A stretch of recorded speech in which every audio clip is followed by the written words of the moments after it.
What's going on, everyone? Appreciate y'all coming here and checking out this video. Bethesda is about to be sharing some new insight with the Wastelanders DLC. They're going to be previewing it over at PAX East. Unfortunately, I wasn't able to be there, but I can watch it live and I can still experience it with you guys in a sense by watching with you all what they're previewing live. I'm also going to be getting into some details that we see at the end of this video, so stay tuned for that if you want to see a more in-depth analysis over what they're about to be sharing. And you know, why not? Might as well mention this real quick. I just want to let you all know that I am giving away a $100 Amazon gift card, as you can see here, and it's really simple to participate in this giveaway. If you want to have a chance at winning it, all you have to do is just go simply show some love to my Instagram. You just have to follow it, leave a like on the photo that you see me holding up the Amazon gift card, and simply tag someone. I mean, it can be literally anyone. You can tag freaking Fallout if you want. I mean, I really don't care. As long as you're just tagging someone and participating in the giveaway, you're going to have a chance at winning the $100 Amazon gift card. This is my thank you for all the support you guys have been giving me over my Fallout 76 content. And this giveaway will be ending officially March 9th, 2020. So, just a few weeks away.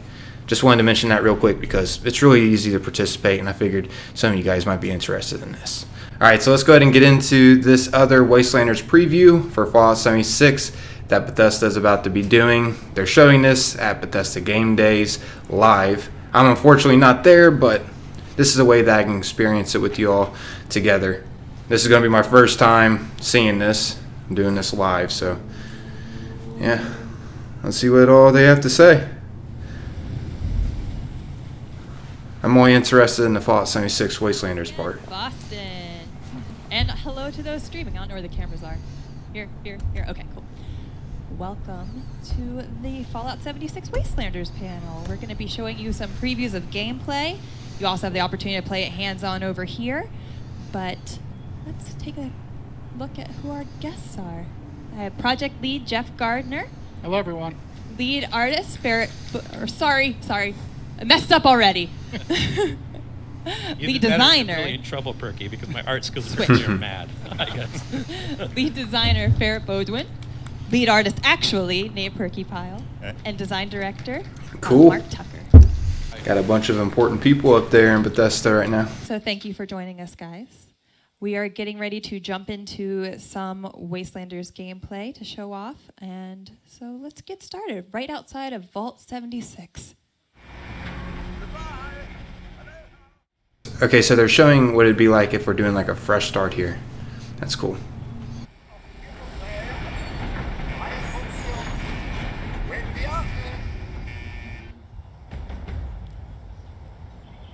So right away, you're getting the new Wastelander content right out of the doors. And even before, in the vault, we went through and did a pass to make sure that a year has passed, you feel it, it makes sense. For some reason, you make it up. You decided to sleep in for, 12 months or so. So there's an example of our new quest. Oh, yeah. I mean, would you leave? I'd stay for a year. It's kind of It's really cozy in there.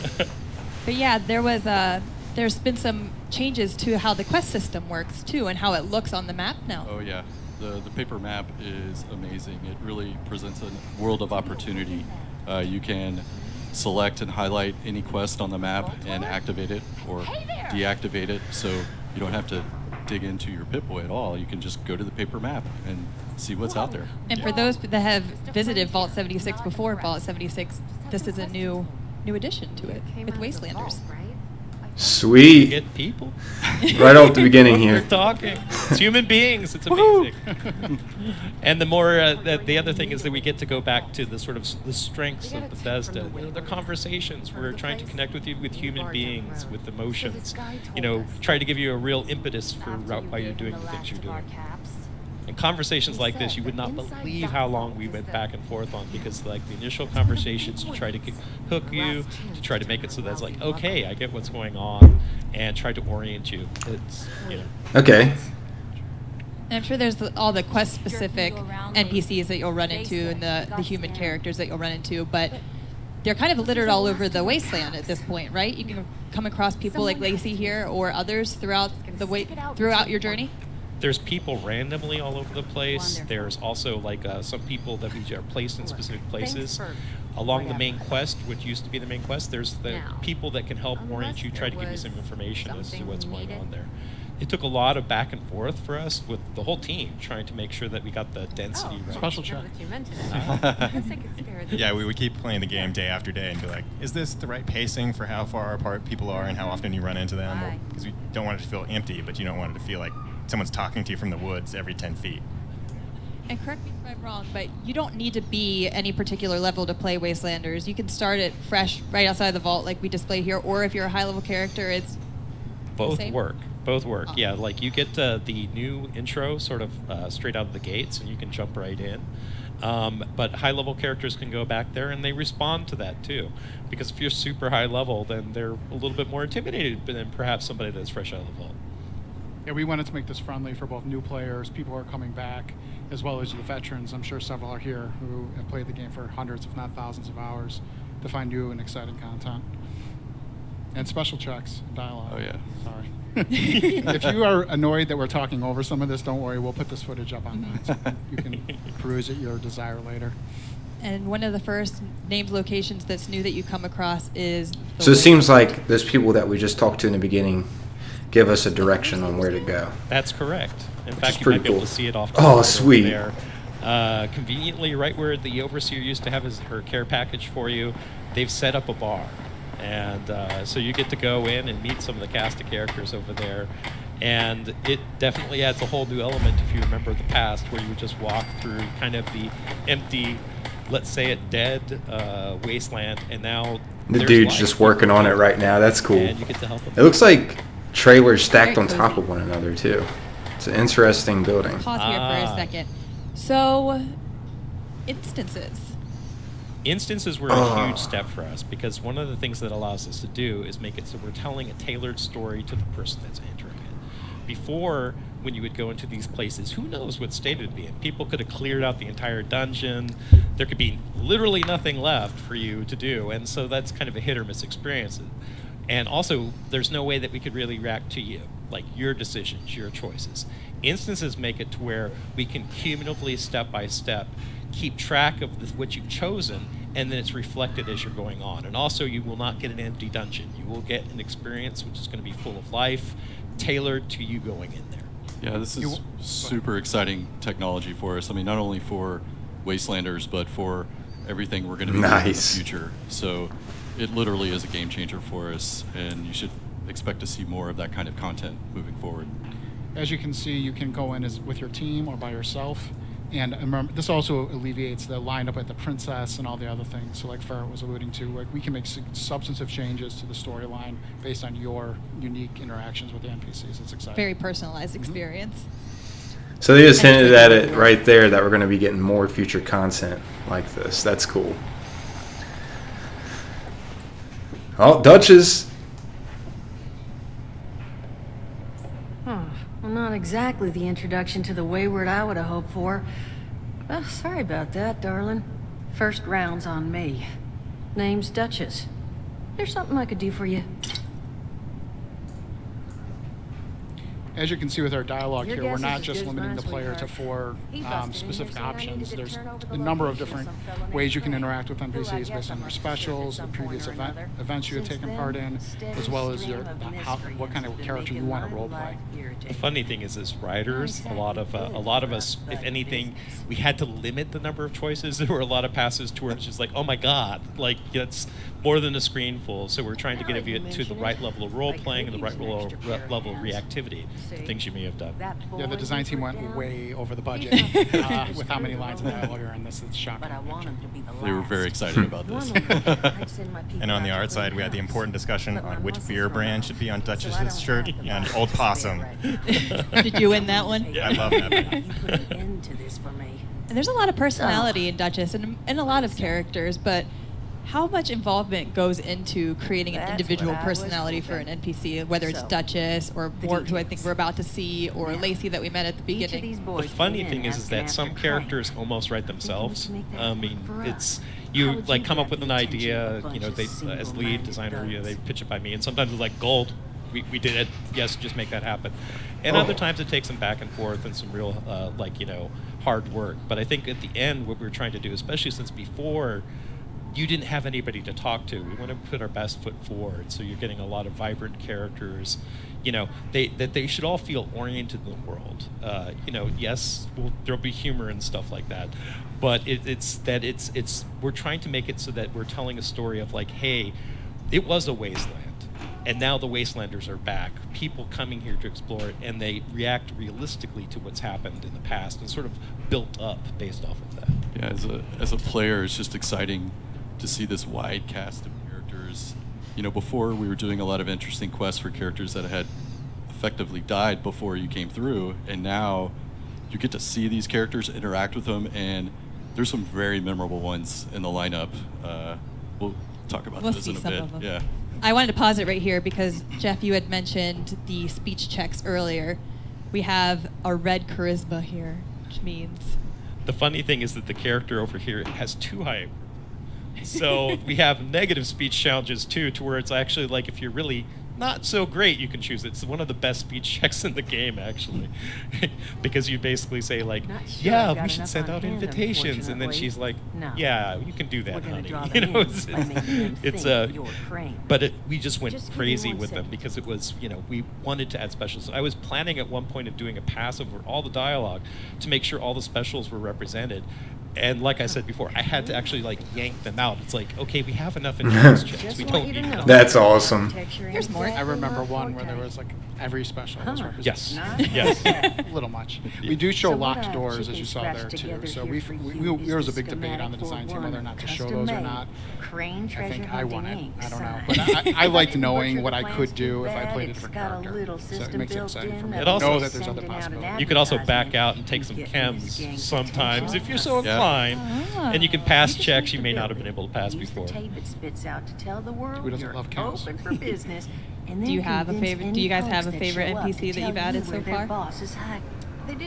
No spoilers. No spoilers. Yeah. I'm gonna go. Well, can we say? We'll say names. Gale. Gale, I think, is personally my favorite. That's the spirit. I think one called Fuzzy Brenda in Camden Park.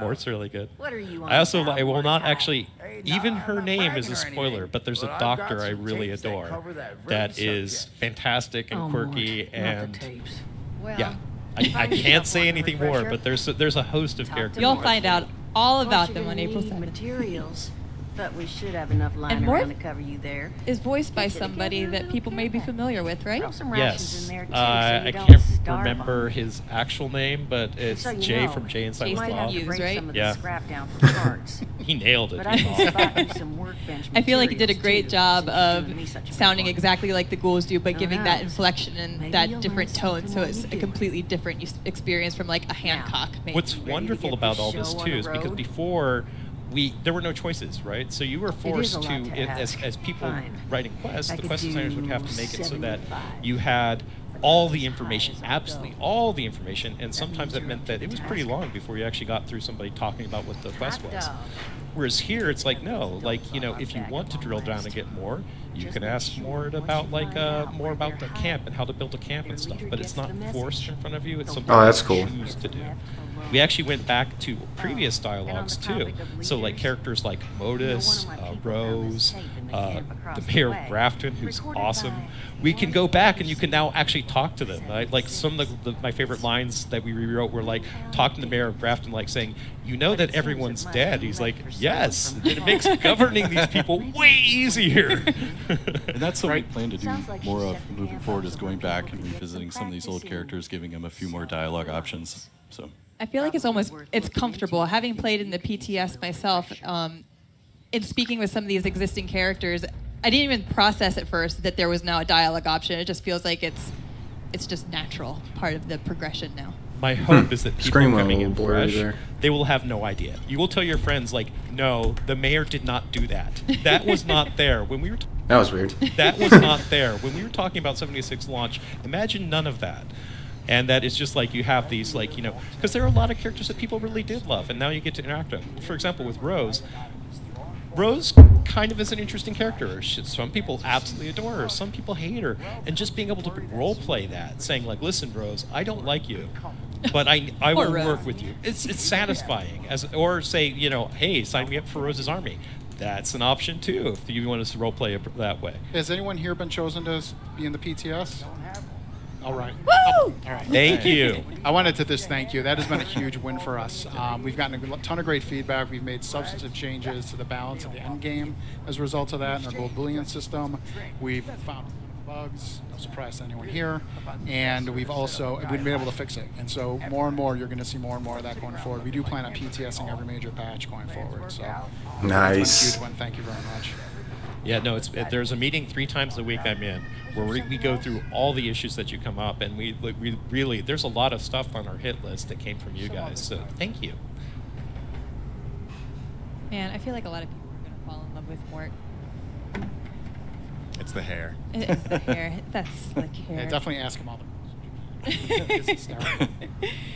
And the human NPCs, or ghoul NPCs, which I guess count as human, right, are not the only new addition. We've also added a whole bunch of new locations, including 2 main civilizations. I like their setup they got Yeah, going so on there there's the 2 too, main factions. for where they're talking The at. Greasy Foundation, where the settlers have built up at Spruce Knob, which was the highest point in West Virginia. And before it was just a workshop, and people would go there and build stuff. But I thought it was such a great space that I wanted to really build it up.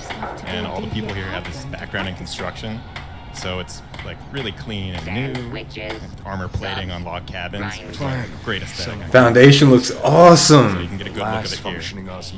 I imagine that the cities kind of act as like a hub location where you can purchase things and trade with other players. And all the players interact with like the NPCs. I like hearing how the citizens in there are building upon it as well, because they're coming there building a foundation, which is pretty cool. So you can hear them constructing what they've been working on. Hopefully empathize, care about these guys. We want to try to make each one of them distinct. Like, you definitely get a vibe here from a Foundation that these guys are perhaps more civilized, but they're actually also squatters, right? Like, these people came arguably taking your land as 76ers to make it their own. And so they kind of have a vibe of like, hey, we're here, we're taking this land, we're good people, but it's our land now. Which makes it a kind of interesting dichotomy versus the Crater, who, they're raiders, and so that's, typically you'd think they're wearing the black hats.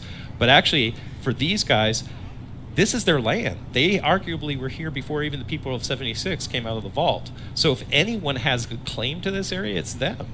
So it makes it so that it's not a black and white choice, that you could really make a more nuanced decisions. And, as you get to know them, you might say that, like, most people play good guys. So, we expect a lot of people to go with the settlers.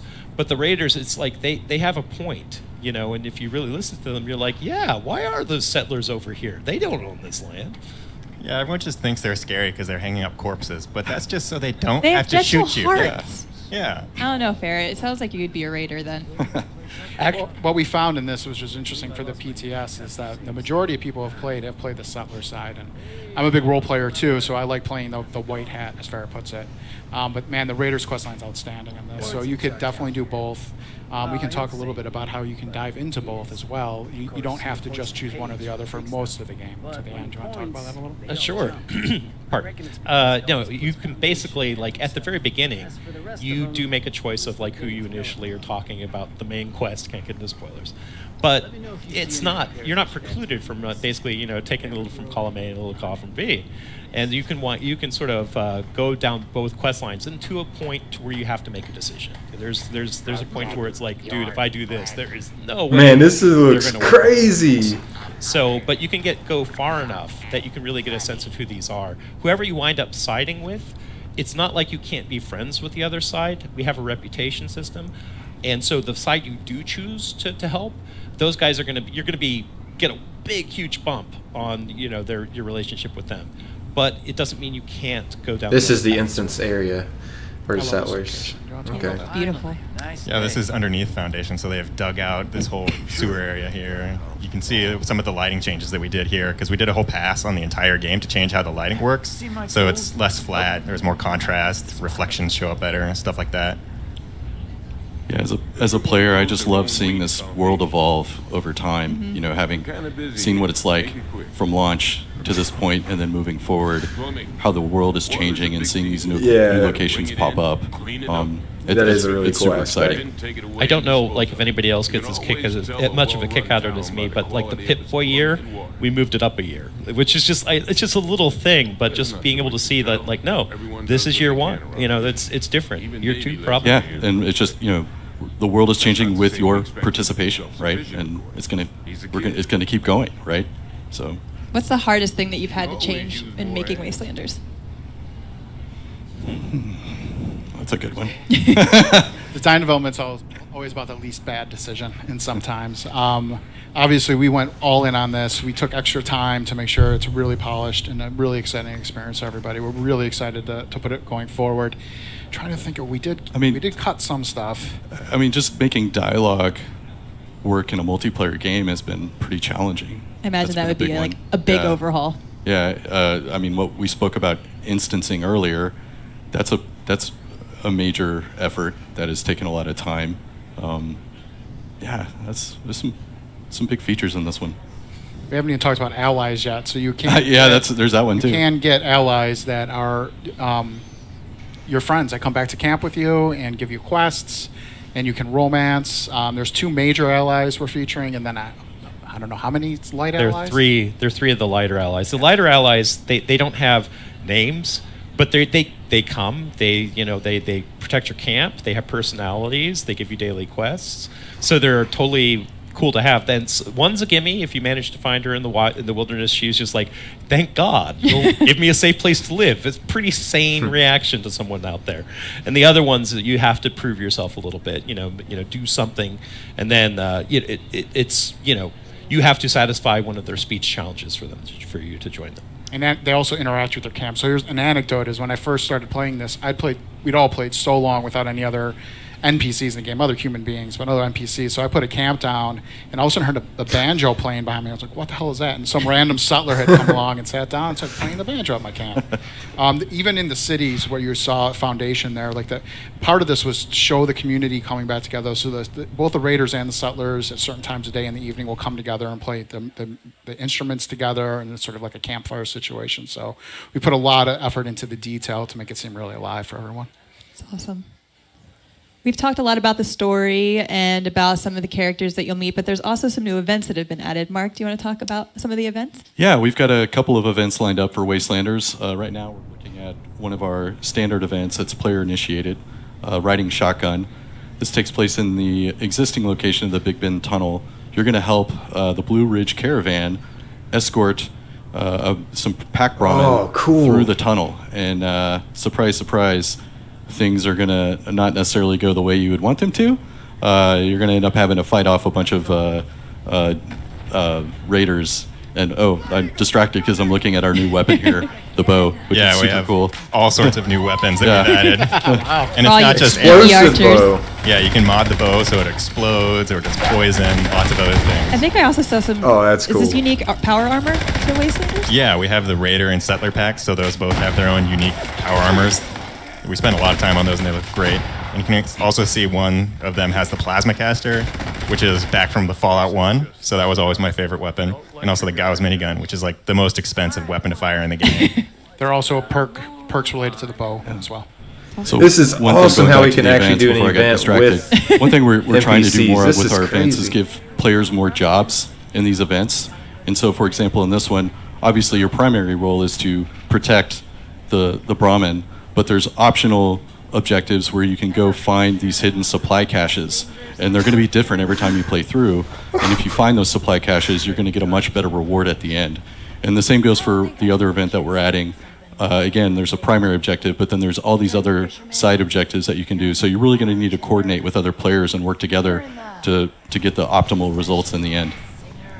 Another thing is just, obviously we're adding dialogue throughout the entire game, but it's a real game changer for events because now you're dealing with people. You're getting to learn some stories about who's here. Actually, it's variable. So there's different variations of it where you get to see different members of the caravan company.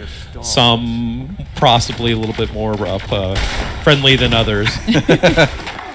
And I keep seeing Blood Eagle come up as an enemy. Who or what is a Blood Eagle? A Blood Eagle is a raider's raider. Like you can join the raiders. They're initially hostile to you, so they'll attack.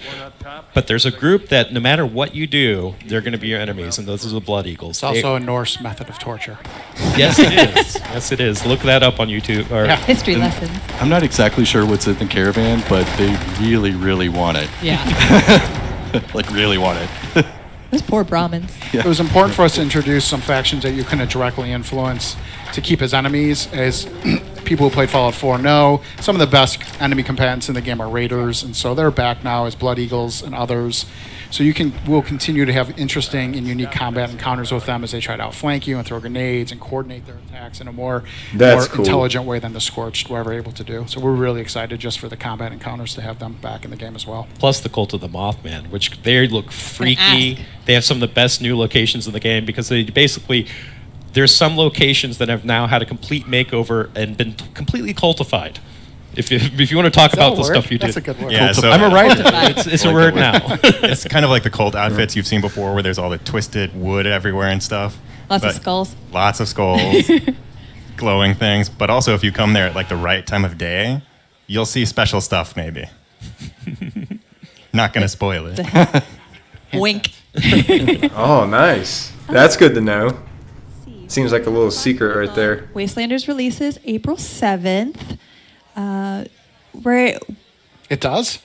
What am I doing here? also on Steam. I'm definitely going to nuke that new event, though, too. I want to see what happens with that. In the remaining weeks leading up to that, you can check out our community calendar that will be available in our recap article and on Inside the Vault. But There'll be a quiz on that in 10 minutes, so memorize it fast.